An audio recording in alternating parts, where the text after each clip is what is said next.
আহমদ। এনার নাম আহমদ। আহকামুল হাকিমিন রব্বুল আলামিন রসূলকে প্রেরণ করার পরে রসূলের দুনিয়ার নাম আহমদের জায়গায় করে দিলেন মুহাম্মদ। কি করছেন? মুহাম্মদ। জোরে বলেন মুহাম্মদ। সবাই বলেন মুহাম্মদ। কোন নবীকে, কোন নবীর উম্মতকে এই পরিমাণ সম্মান, ওয়াকার, ইজ্জত দেওয়া হয়নি যে পরিমাণ আমাদেরকে দেওয়া হয়েছে।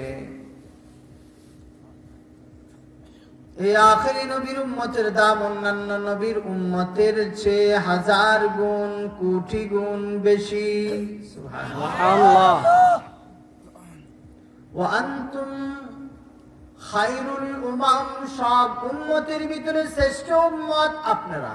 সুবহানাল্লাহ। আপনাদের শান অন্যান্য নবীর উম্মতের উপরে না নিচে? পরে। আওয়াজ দিয়ে বলে পরে। সবার উপরে আপনাদের শান, সবার উপরে আপনাদের মান, সবার উপরে আপনাদের ইজ্জত। আপনারা জান্নাতে না যাইলে কোন নবীর উম্মত জান্নাতে যাবে না।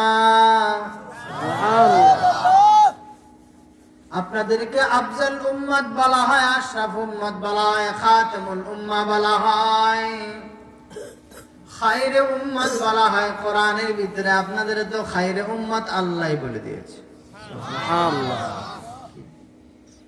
খায়রে উম্মত এই জন্য শর্ত লাগিয়ে দিয়েছে, তা'মুরুনা বিল মা'রুফ ওয়া তানহাউনা আনিল মুনকার ওয়া তু'মিনুনা বিল্লাহ। সুবহানাল্লাহ। আপনারা এই জন্য খায়রে উম্মত যে সৎ কাজের আদেশ করবেন, অসৎ কাজের নিষেধ করবেন। অসৎ কাজে নিষেধ। এত সময় যেনারা বলেছিলেন অমুক হুজুর আসবে না, তমুক হুজুর আসবে না, দাওয়াত দেওয়া হয়নি, 1000 কথা বলে যে বেচারাকে কষ্ট দিয়েছেন।